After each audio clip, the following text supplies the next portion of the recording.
Okay. So, thank you for joining me today. I've done this as a webinar because feedback in the past has been that sometimes parents find that more convenient. Although I will be getting your feedback in a form afterwards or tomorrow.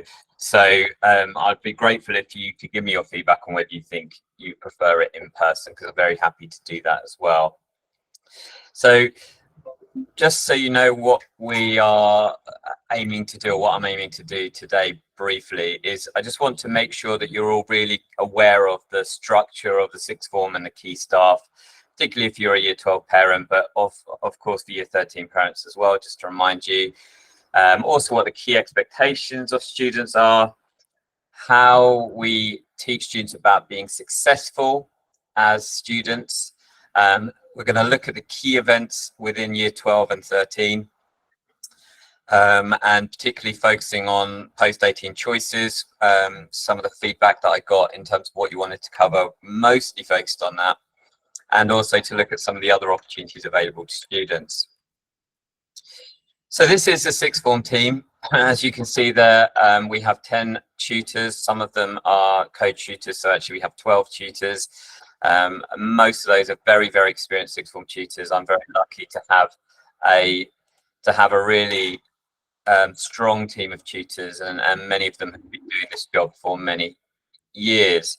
We have 2 administrators who are looking after the admin side of the sixth form, but they also deal with student queries on a day-to-day basis. I have a deputy head of sixth form who really works on the extracurricular offer we have, as well as looking after students who might be pupil premium or bursary students, and students who are retaking English and maths. And then I have 2 pastoral leads, Mrs. Cherry and Miss Dennis, and they look after the pastoral issues primarily in the sixth form. So well-being issues, attendance, behaviour, they are primarily responsible for those things. So just so you're aware, we do have a wider safeguarding team as well in the school, and our designating safeguarding leads are Mrs. Hare and Miss Hanlon. And as you can see there on the screen, Mrs. Cherry and Mrs. Dennis, who are our pastoral leads, are also part of that safeguarding team. And all students know who these people are, and so if you have any concerns, or if they have any concerns, then they are encouraged to go to these people in the first instance.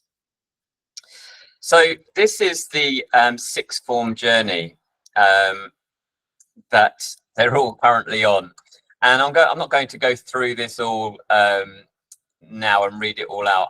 I'm going to pick some of the key things to elaborate on in this presentation. But as you can see, there's a whole range of different things that students are going to experience and get support with over their 2 years in sixth form. I always say to year 12s when they start that these 2 years will go incredibly quickly. And I'm sure if you're a year 13 parent, I'm sure you will have already felt that year 12 went very, very fast, and actually year 13 will go even quicker. And soon there will be thinking about what they're doing afterwards, or they should have thought about that already. But you can see there the sort of range of things that make up the sixth form journey, I suppose. And I'll, like I said, elaborate on many of these things as we go through the presentation. So firstly, in order for students to be successful in their A-level studies, we use this system, or this idea called the A-level mindset. And really it's focusing on what we think are 5 key characteristics that all students need in order to be successful here with us. So firstly, they need a vision, they need a goal, a reason to be here, because we teach them that it's important to be goal orientated in order to stay motivated and persevere when things are tough. We expect students to put in a great deal of effort. So we know that students should be spending between 12 and 15 hours a week at least in independent study outside the classroom, because that makes the biggest difference for academic progress. And students all have, to a different degree, study periods where they're not in lessons, and that is different from year 11, of course, and it's important that they're using those properly. We have a study area. In fact, we have 2 study areas for students to use. One of those is a silent study area where they have access to laptops, which they can use as well. And we teach them about studying and managing their time well, but they do have to use those effectively. We talk about systems, that students need to be well organized, both in terms of their time and also in terms of their resources. They need to practice their skills. So they need to use the time that they're spending on studying in the right kind of ways. And I'm going to talk to you a little bit more about that later, what that means. And they also need to have the right attitude. They need to have determination. Speaking to students this year, I know that they're finding it challenging. Lots of work, managing deadlines, all those types of things. And they will find over the course of this year that there'll be times where things don't go quite right. And it's how they respond to that which really will determine their success level. And we encourage them with that. Now, the year 13s were taught about these characteristics last year. Year 12s are currently in the process of going through a series of assemblies on these at the moment. And we use these characteristics when we do target setting on a half-termly basis. So students will reflect on these 5 characteristics and think, which of these do I need to work on more? Because in my experience, if a student is struggling with their academic performance, it will be one or more of these areas which isn't quite right, which is stopping them from making progress. Maybe they're lacking motivation because they don't have a vision. Maybe they're struggling, they're feeling discouraged because things aren't going quite right. They need to develop more resilience.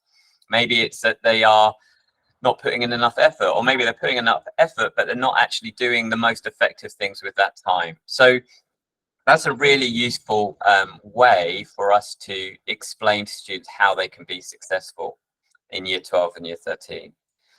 And just a reminder, or to clarify the key things we expect of our students, we are really ambitious for them. We want them to do incredibly well. And so we have high standards of them, and we do encourage them to have those standards for themselves, that actually they are ambitious.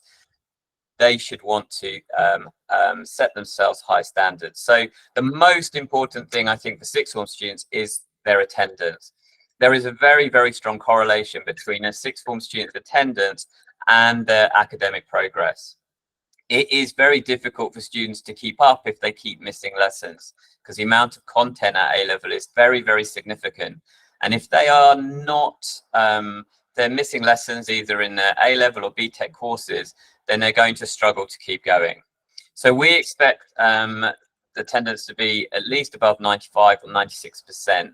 And if it falls below this, then we have levels of intervention, and we will be contacting you to let you know where your son or daughter is in relation to that.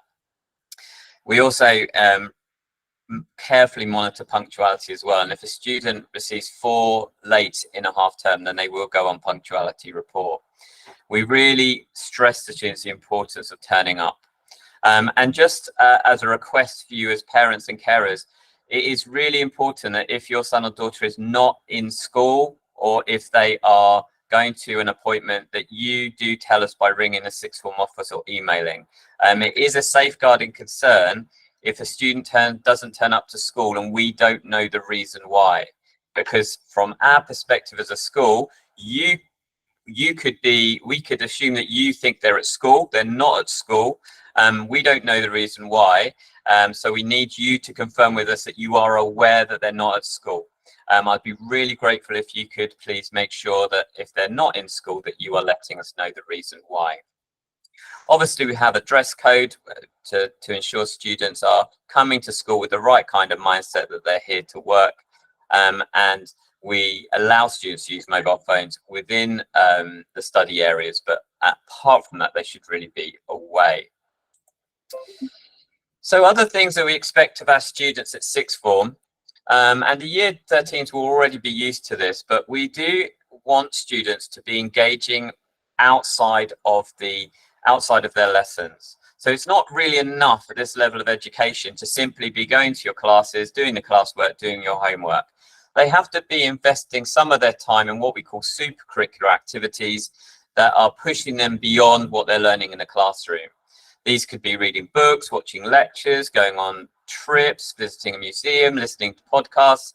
But these are really important because they will develop a student's passion for a subject, but also it will start to build an evidence base that they can use when they're trying to sell themselves to an employer or a university. And we have huge amounts of resources for students on their Google Classroom to help them to know how they can access those types of resources. We also expect students to take part in the wider life of the school, and I'm delighted that students are really keen to do that. Even in the first few weeks, students have been so keen to get involved in different things the school is doing. And there are a whole range of clubs that students can get involved in. Year 12 and 13 students are able to start their own clubs with a teacher supporting them. And we really want students to enjoy their time at sixth form. So there's lots of different activities that they can get involved in. And our sixth form prefect leadership team also runs social events on a half-termly basis in school, like our team building escape room activity that we did a couple of weeks ago now. New for this year as well, for year 12, is we're introducing a community champion volunteering award, and we want to encourage all students in year 12 to at least volunteer 10 hours of their time over the academic year for things within school to support and help other people, just as they've been supported and helped in the past themselves. We really want to encourage students to have an attitude of giving. We know that's good both for the community but also for the student. And we want to reward and acknowledge the difference that they make through that volunteering by giving awards at a bronze, silver and gold level, depending on how much volunteering they do. So those are kinds of the expectations and some of the things that students should be getting involved in a sort of month-by-month basis. Now, as you saw, there are a number of different moments where there are examinations throughout their journey. So January, both year groups have PPEs, and then May and June, they both have external formal exams. And it is important they know how best to study. And we teach them that not all study strategies are equally effective.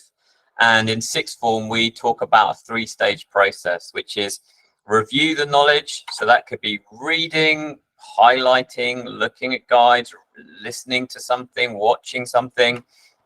But then they have to revise and process that knowledge. They have to do something with it. Flashcards, mind maps, notes, tables, anything where they're summarizing that information and they're doing something with it. That's really important. And then finally, they have to recall that knowledge on multiple occasions, test whether it's stuck, whether they can remember it, because the more times they test themselves, the more likely they are to remember it. Now, I have done a video in the past last year, which explains in much more detail how you as parents can support your son or daughter with these types of study strategies. And that will be going on the school website, hopefully tomorrow, under the sixth form area support for students. So if you didn't catch that year 13 parents last year, then I'm putting that back on there now for all of you. So if you need extra information, it's about a 20-minute video. Hopefully that will be helpful. I think one of the key things as parents, though, in terms of supporting students is getting them going. You know, we all at times struggle with procrastination, just not wanting to start or making excuses for not starting. And I think that's one of the key areas that you can support at home in helping them to get over that procrastination. Checking in with them, holding them accountable. What are they planning to do today? What did they achieve? Did they get what they wanted to done? And I think probably most key in all of that is maybe trying to come to some agreement with them where you have their phone or they put their phone in another room while they're studying. It is the biggest distraction and barrier for lots of students starting or maintaining study. Even mobile phones on desk turned off, the research shows, still distracts a student. And so if they are out of sight, away somewhere, it is much more likely that student will sustain their study. So I think that's one of the key things that you certainly can be helping your son or daughter with at home in terms of their study. But like I said, there's a much more detailed video you can look at. So as the learning journey showed, it is not very far into the year 12 year when we start to help students to think about their choices. So in the autumn term, they're bedding into their subjects, they're preparing for PPE exams, they're starting to do the extracurricular, the supercurricular, and then in January, after exams, we launched the Futures Support Programme. And really, there are three main options for students moving forward. One is university, one is apprenticeships, and one is a workplace. And again, I did another video for parents at the end of last year on supporting your student with future choices. So I'm going to go through some of this briefly now, but again, I'd really recommend you watch that video if you haven't yet, and particularly year 13 parents, because that will give you a lot more information than I have time to give this afternoon. And that again will be on the website. So university traditionally for our sixth form is the most likely destination. Normally about 90% of our students apply for university. That doesn't mean it is our favored destination. It is not. Each destination is equally valuable depending on the student. But obviously, because so many students are interested in university, as we are an academic sixth form, students do get a lot of support for that alongside other things.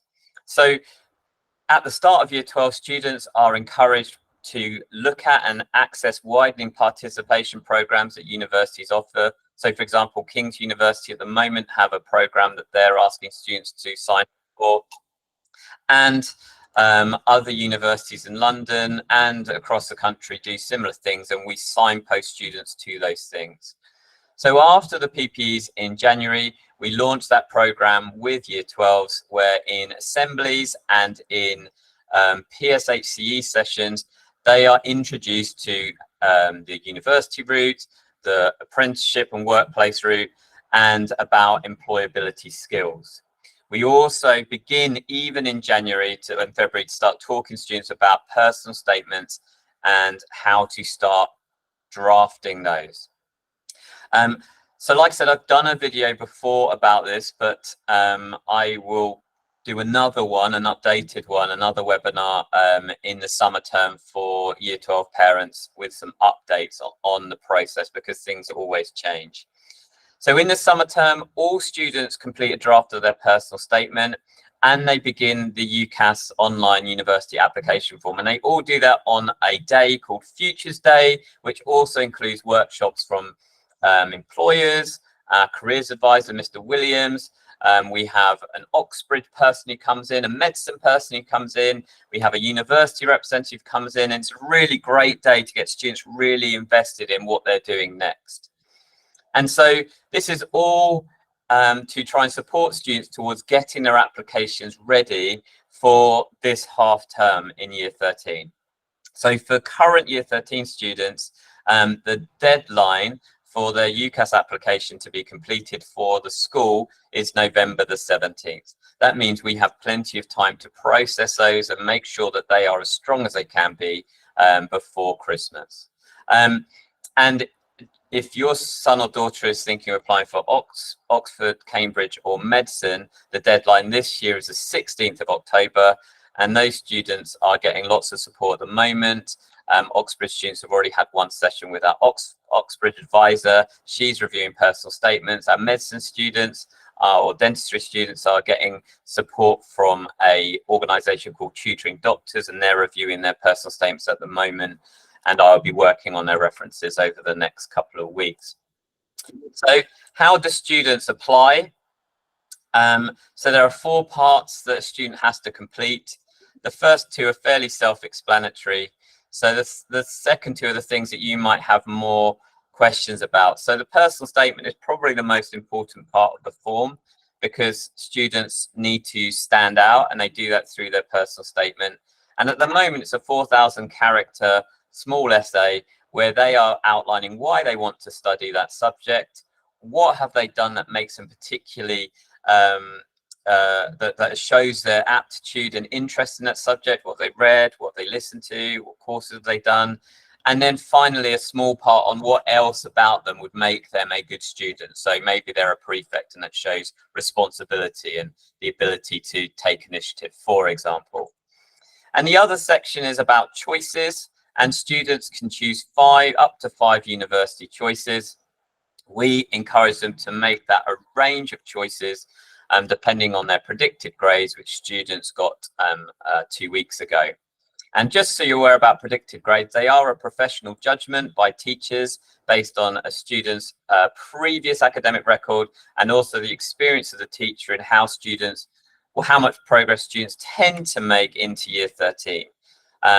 And for students who are applying for November, a November deadline, if the teacher feels that they are working at a level higher than their predicted grade, then they are able to change that up until the November deadline. Now, in terms of choices, students should be looking, like I said, at a range of choices, but all of those choices should be in the same or similar subject, because they can only write one personal statement. Now, another question I know parents often ask is about finance. And, you know, I strongly believe that no matter a student's financial circumstances, they should be able to go to university if they want to.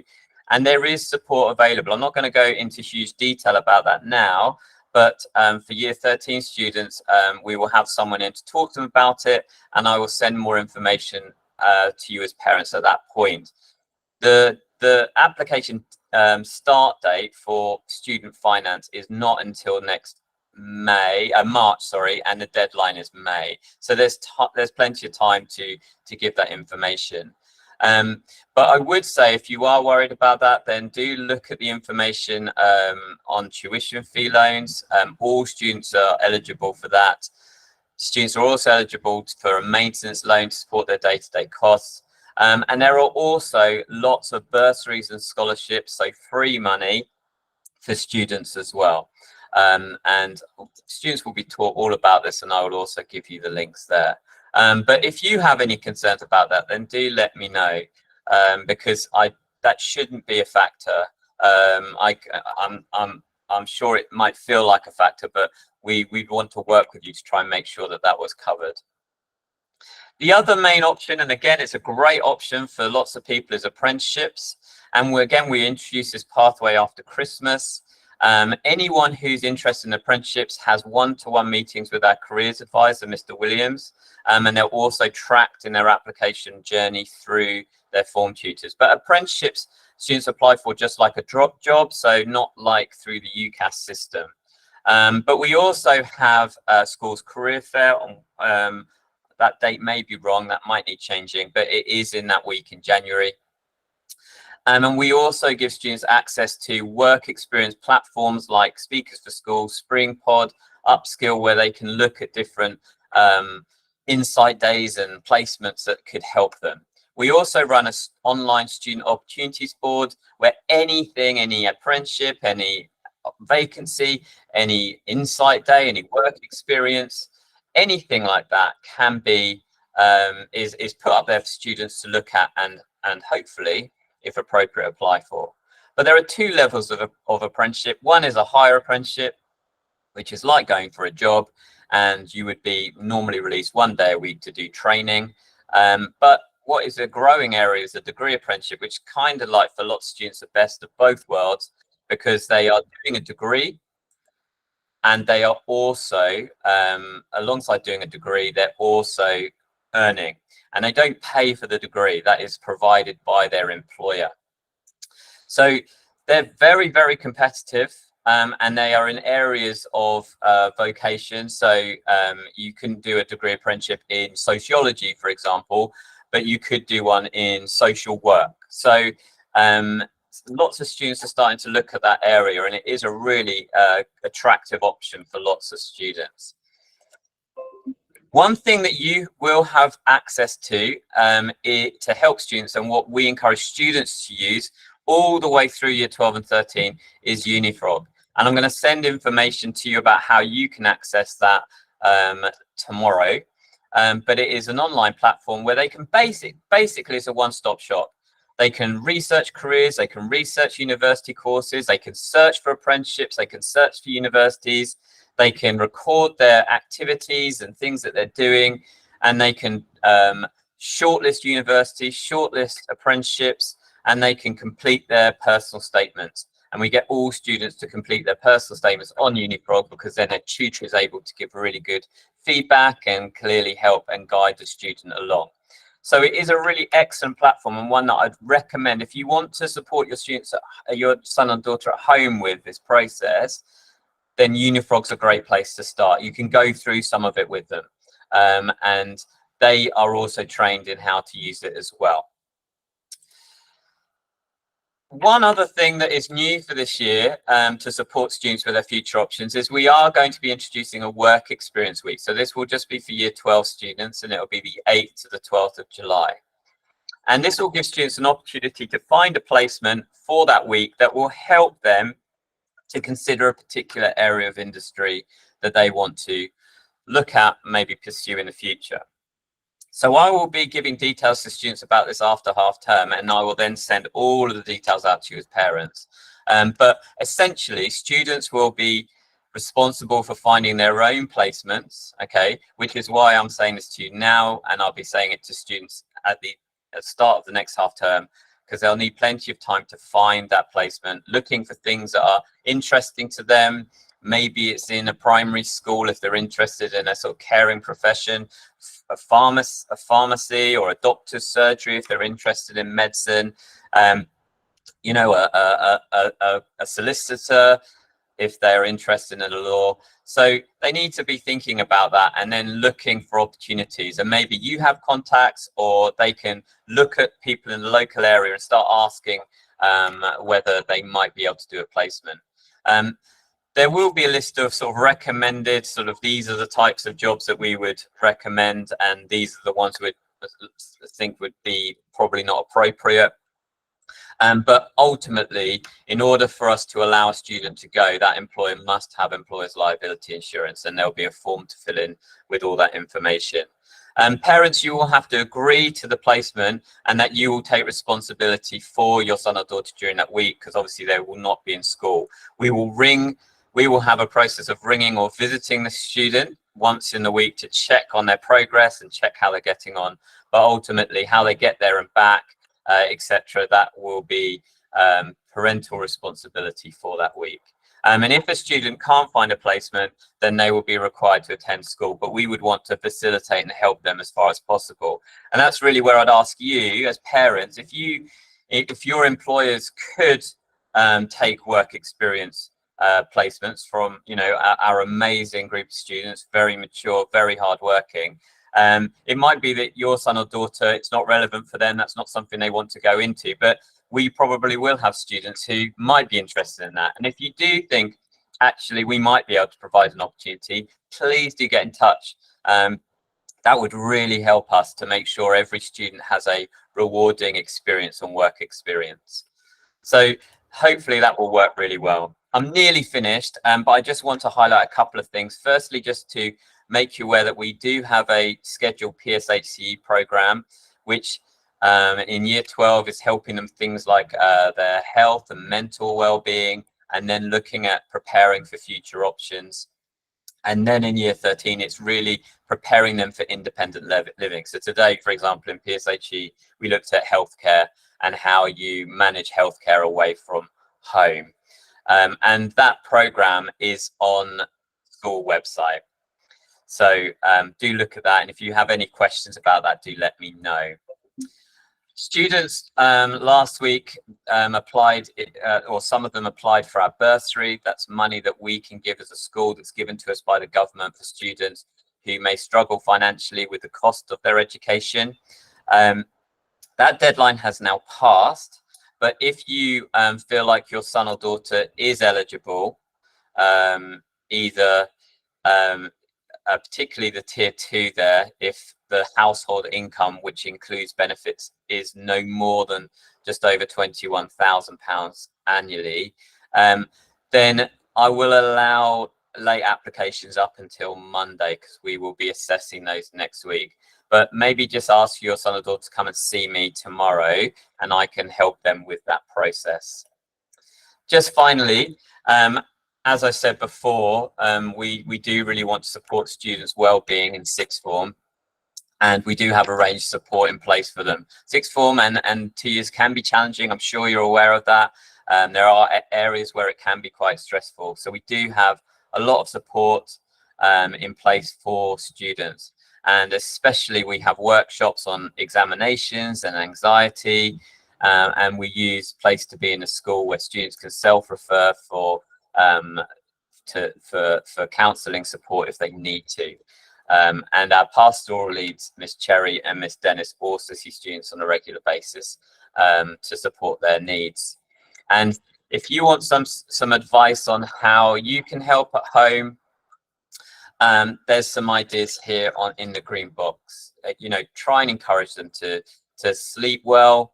Again, it might be worth talking to them about their mobile phone use. Do they use it before they go to bed? Really shouldn't.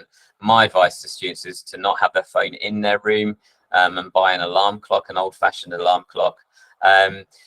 Make sure they're eating healthily. Encourage them to exercise. You know, just reassure them that it's okay to be stressed and anxious at points as long as it doesn't become too overwhelming. We talked to them about coping strategies. Year 12s have all had a session on that. The Year 13s had 2 last year. And just encourage them to be as positive as possible. But if you do want more information, there's a great organization called Young Minds, and they have a whole part of the website for parents. And the NHS also has a crisis support line, which you can see on the screen there. If you are very worried about your son or daughter's mental well-being, then you can ring that number, and it's 24/7. I'm going to send you an updated list of dates later on tomorrow, so you have everything available to you. My email address is there on the screen if you do have any questions later on that you want to raise. I'm going to just turn the recording off now, and then if there are any questions, then please, probably easiest if you put them in the chat box, and then I can address them that way. So let me just stop recording.